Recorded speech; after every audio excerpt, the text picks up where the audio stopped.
प्रभारी निरीक्षक दिवाई सुभाष सिंह को मुखबिर से सूचना मिली। पशु चोरों का एक गिरोह अशोक लीलैंड गाड़ी में चोरी किए गए पशुओं को लादकर बेचने के उद्देश्य से करणवास रोड की तरफ से आने वाले हैं। सूचना पर तत्काल रूप से कार्रवाई करते हुए प्रभारी निरीक्षक पुलिस टीम के साथ छोया पुल करणवास रोड पर पहुंचकर बैरियर लगाकर सघन चेकिंग करने लगे। कुछ ही समय पश्चात करणवास रूट की ओर से एक अशोक लीलैंड आती दिखाई थी, जिसे पुलिस ने टॉर्च की रोशनी दिखाकर रुकने का इशारा किया। पुलिस को देखते ही उसमें सवार अभियुक्त गाड़ी से उतरकर भागने लगे। पुलिस टीम ने घेराबंदी कर 2 अभियुक्तों को मौके पर गिरफ्तार कर लिया। अभियुक्तों का एक अन्य साथी मौके से फरार होने में कामयाब रहा। अशोक लीलैंड में चोरी किए गए 2 भैंसा पुलिस ने बरामद किए। अभियुक्तों से पूछताछ करने पर बताया उनका 2 साथी चोरी की गई 2 भैंसों के साथ छोया पुल के पास बाग में बांधे हुए खड़े हैं, जिनके पास अपाचे बाइक भी है। अभियुक्तों के बताए अनुसार तत्काल पुलिस टीम मौके पर पहुंची, जहां से एक अभियुक्त जीशान को चोरी की 2 भैंसों में अपाचे मोटरसाइकिल सहित किया गिरफ्तार। एक अभियुक्त अंधेरे का फायदा उठाकर भागने में फरार हो गया। क्या मामला है ये? देखिए, आए दिन हमें सूचनाएं मिलती रहती थी कि जो है कभी कभी लोगों ने गाँव से आके हमें सूचना दी कि मैम हमारी भैंस चोरी हो गई है या हमारा भैंसा चोरी हो गया है। इस संबंध में 2-3 दिन मुकदमे थाना डिगाई में पंजीकृत थे।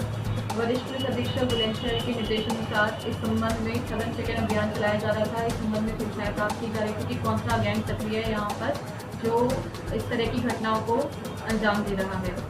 पुलिस को इस संबंध में एक सूचना प्राप्त हुई, जिस पर हम लोगों ने तत्परता से कार्य करते हुए उस सूचना पे कार्रवाई की। आज सुबह हमें सूचना मिली, हमारी जो है थाना पुलिस मौके पे पहुंची, उन्होंने जांच पड़ताल की और पाया कि जो है कुछ अभियुक्त एक गैंग बना के सक्रिय गैंग बनाकर फिर से जो है कहीं से भैंस चोरी करने के प्रयास में है। इस सूचना पर जब पुलिस पहुंची, उन्होंने वहां जब चेकिंग की, चेकिंग के दौरान उन्होंने अभियुक्तों को गिरफ्तार किया, जिसमें उनके साथ भैंसें भी बरामद हुई। तो इस चीज़ की बिल्कुल पुष्टि हो गई कि हाँ, ये जो गैंग है ये गाँव से भैंसों को चुराता है और उसके बाद दूसरे अन्य जनपदों में जाकर इसको बेच देता है। इनके साथ इसमें इनसे जब गहनता से पूछताछ की गई तो एक बहुत ही नामी एक शातिर अभियुक्त का नाम निकलकर सामने आया, जिसका नाम है अभियुक्त इमामुद्दीन, जिनका आपराधिक इतिहास को जब खंगाला गया तो इसमें इनके ऊपर बुलंदशहर के ही अन्य थानों के बहुत सारे मुकदमे हैं, जिनकी गिनती 22 है। मतलब इनके ऊपर 22 मुकदमे आज के डेट में पंजीकृत हैं और इनके साथ इनके 2 सह अभियुक्त तालिब और जिशान, उनको भी गिरफ्तार किया गया है। अभी इनसे और जो है गहनता से पूछताछ की जाएगी कि इनके साथ इनके और कौन साथी हैं जो इस गैंग में जुड़े हुए हैं। और इस जो है सफल अभियान में हमने इनसे एक अशोक लीलैंड गाड़ी जिसका नंबर है UP 13 808325 बरामद की है। 2 जो भैंसें चोरी हुए थे हमारे क्षेत्र में वो बरामद किए हैं। 2 भैंसें चोरी हुई थी वो बरामद की हैं। इनके जो है जो अवैध असले जो ये इस्तेमाल करते थे वो बरामद किए गए हैं।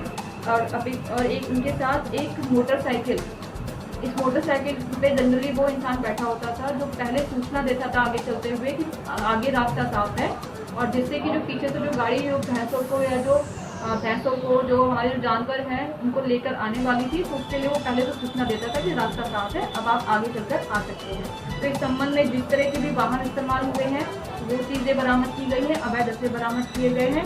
एवं जो जानवर जो गांव के जिनसे हमने वीडियो भी चेक करवाए हैं तो उन्होंने बताया गया कि वो उन्हीं की जो है भैंस और भैंसें हैं।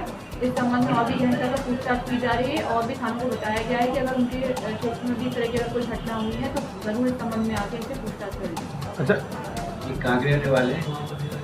ये में जिनका नाम पता चला है वो फरार है। इस संबंध में और पता किया जा रहा है कि क्या इनका गैंग इससे भी बड़ा है, क्या इसमें कोई और भी अन्य जनपद या अन्य राज्य कोई मतलब अभियुक्त इसमें शामिल है या नहीं। मैडम, इसमें जैसे अभी आपके जांच में है और जो आपके संज्ञान में आया है, क्या इसमें केवल पशु चोरी का और इन्हें ले जाकर बेच देने का ही प्रकरण है या इसमें कहीं कुछ किसी अवैध कटान से भी रिलेटेड कोई संबंध है? देखिए, अभी तक जो हमारी पूछताछ में शामिल हुआ है उससे केवल इतना ही प्राप्त हुआ है कि ये लोग चोरी करते थे और फिर अन्य जनपदों में जाकर बेच देते थे। कटान के संबंध में अभी तक हमें इस संबंध में कोई सूचना प्राप्त नहीं हुई है, पर ये अच्छा प्रश्न है। इस पर भी बहुत गहराई से हमने भी जांच की है और दोबारा से इस संबंध में जांच की जाएगी। जो अन्य अभियुक्त गिरफ्तार होंगे उनसे भी गहनता से पूछताछ की जाएगी कि क्या इसमें कटान से संबंधित भी कोई बात है या नहीं। परंतु अभी तक जो हमारे संज्ञान में आया है इसमें कटान वाली कोई बात का।